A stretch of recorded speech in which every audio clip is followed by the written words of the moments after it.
Et dans le Seigneur, nous voici à notre capsule sur la route avec le pasteur Serge Bia.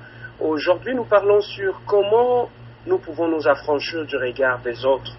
Bien-aimé, tu sais que nous sommes dans une société où, veut ou veut pas, Dieu nous a créés avec deux yeux, et partout où nous allons passer, où nous allons partir, que ce soit au travail, à l'église ou dans la rue, nous serons toujours objets du regard des autres. Donc les gens vont nous regarder. Et le regard des autres aura un impact direct sur notre façon d'être, sur notre façon de nous comporter. Voilà pourquoi je veux parler de ces thèmes sur comment on peut se libérer des regards des autres, parce que le regard des autres peut, si on ne le gère pas très bien, devenir comme une prison pour toi, bien-aimé dans le Seigneur. Voilà pourquoi j'aimerais aujourd'hui que nous puissions nous pencher là-dessus. Alors, pour bénéficier d'une confiance en soi au maximum, il est important de pouvoir s'affranchir du regard des autres. Ça, c'est la première des choses que nous devons savoir. C'est une question que je raconte très souvent lorsque je parle avec des amis ou avec des gens sur l'impact du regard des autres sur nous-mêmes. Il est, bien aimé, il y a un fait véridique que le regard des autres, même si on ne le veut pas, nous influence en bien comme en mal. Le regard des autres porte autant qu'il détruit. Parfois, le regard des autres nous donne des ailes et nous permettra de réaliser des projets très très importants, et parfois il brisera tout l'élan de motivation de manière nette et durable. Donc, le regard des autres produit en nous deux effets. Soit il nous stimule, soit complètement ça nous détruit, ça nous met complètement par terre. Et le regard des autres, bien-aimés, peut aussi créer en nous la peur de parler en public, la peur de s'affirmer, la peur de s'affirmer lorsque tu es devant les gens, s'affirmer lors d'un entretien d'embauche, par exemple. Tu as peur de celui qui est en face de toi. La manière de t'habiller peut aussi être influencée par le regard des autres. La manière de te comporter peut aussi être influencée par le regard des autres. Mais n'oubliez pas que nous sommes des êtres humains. Le regard des autres, regardez tout ce qui passe à un réflexe humain. C'est souvent le premier réflexe que toute personne a, regarder les autres pour adapter son comportement par rapport à ce que les autres vont faire. Cela rassure et permet de se sentir inclus dans un groupe ou dans un élément. Alors, nous voulons parler un peu aussi sur le poids du regard de l'autre. Pourtant, il faut bien se rendre compte d'une chose, c'est que le regard des autres, si l'on décide d'en tenir compte au quotidien, nous prive énormément d'énergie. En effet, nous sommes constamment dans l'ajustement par rapport au comportement des autres, et nous ne sommes donc pas capables de trouver notre propre comportement. Voilà ce que j'appelle devenir en quelque sorte le prisonnier du regard des autres. C'est que tout ce que tu fais est contrôlé par le regard des autres.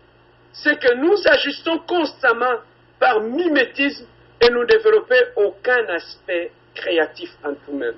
Tu n'es plus créatif, tout ce que tu fais dépend du regard des autres. Le regard des autres est une prison aussi que nous devons savoir. En effet, si vous voulez laisser constamment influencer par ce que les autres pensent de vous, vous ne serez jamais vous-même. Vous ne saurez surtout jamais qui vous êtes. Pour se libérer du regard des autres, il est tout d'abord très important de savoir pourquoi vous tenez constamment compte de celui-ci et de comprendre comment ce poids vous emprisonne. Bien, mais il y a plusieurs réponses par rapport à ça lorsqu'on est victime du regard des autres. Bien aimé, vous devez savoir, il est vrai que le regard des autres peut vous bloquer, et pourtant il peut être un outil formidable pour trouver ce qui vous passionne et pour mettre en place la vie dans vos rêves. Alors, si tu veux te libérer du regard des autres, Tu dois savoir que nous sommes des êtres sociaux ayant de besoin du regard des autres et de la vie en communauté. Donc tu dois trouver ça normal. Nous vivons dans une communauté, les gens peuvent nous regarder, c'est tout à fait un fait normal. Parce que nous ne sommes pas entourés que par des aveugles. Donc il faut trouver dans le regard des autres un réflexe humain qui est tout à fait normal. S'il n'y avait pas de regard sur nous, nous aurions un problème encore plus grand, celui de la plus grande solitude. Cependant, c'est toujours à nous qu'il revient de savoir utiliser le regard des autres pour grandir et réussir ou pour s'arrêter et progresser. Tous les êtres humains se posent à un moment donné cette question cruciale de savoir si ce qu'ils font va plaire aux gens. Et gardez juste en tête que c'est une question tout à fait normale, que vous êtes seul capable d'y répondre. Bien-aimé, le pire des choses que tu peux faire avec le regard, que tu peux faire avec le regard des autres, c'est d'en tenir compte tout le temps et que cela régisse tous vos actes dans la vie de tous les jours. Lorsque tout ce que vous faites dépend du regard des autres, c'est un problème. Bien-aimé, et cette déviation-là fait partir de ton enfance aussi. Combien de gens, bien-aimés, se sont sentis bloqués, se sont sentis inutiles tout simplement à cause d'un regard? Combien de gens, lorsque les gens les regardent automatiquement, ça leur plonge dans un monde de pensées négatives sur eux-mêmes, ils s'automutilent, ils se détruisent, voilà, ils me regardent parce que je ne suis pas bien habillé, ils me regardent parce que je ne suis pas beau, parce que je ne suis pas belle, parce que je suis sale, voilà pourquoi ils me regardent. Bien aimé, quand tu te plonges dans toutes ces choses-là, c'est fini, tu tombes dans une prison. Bien-aimé, si tu veux reprendre le contrôle de ta vie, ça dépend de toi-même. C'est une décision personnelle que tu dois prendre pour t'affranchir. Comprends ceci. Au plus,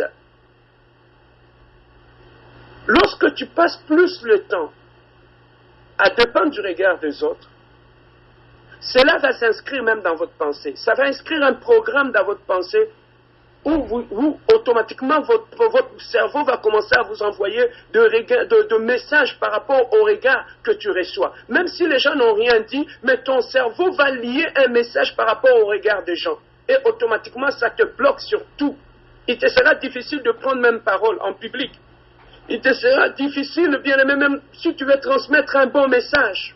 Il te sera très difficile parce que tu es prisonnier du regard des autres.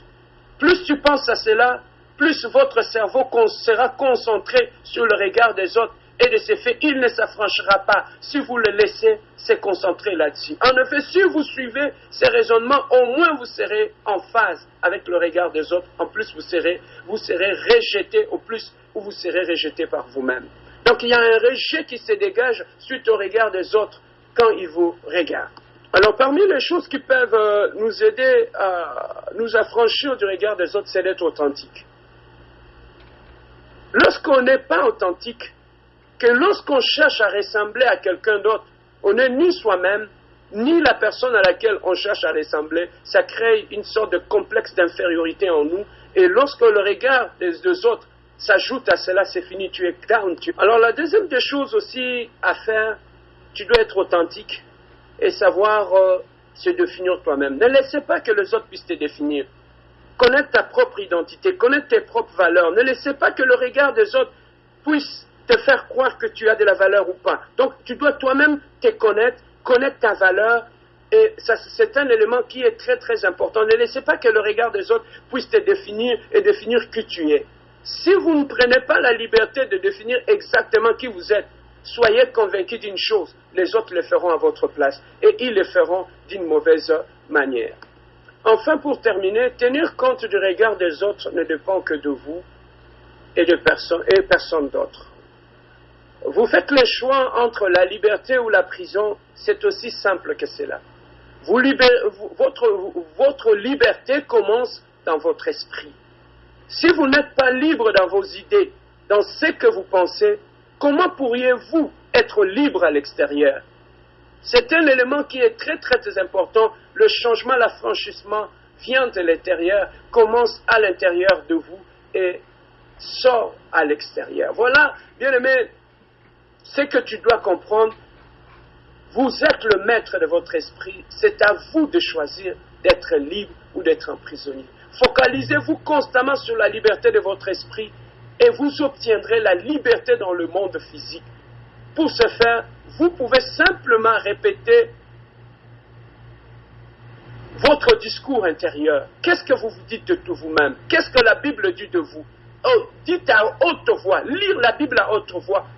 Ce que la Bible dit de toi, ça va changer ton discours intérieur, ça va changer même ta perception par rapport au regard des autres. Que Dieu vous bénisse à notre prochain numéro.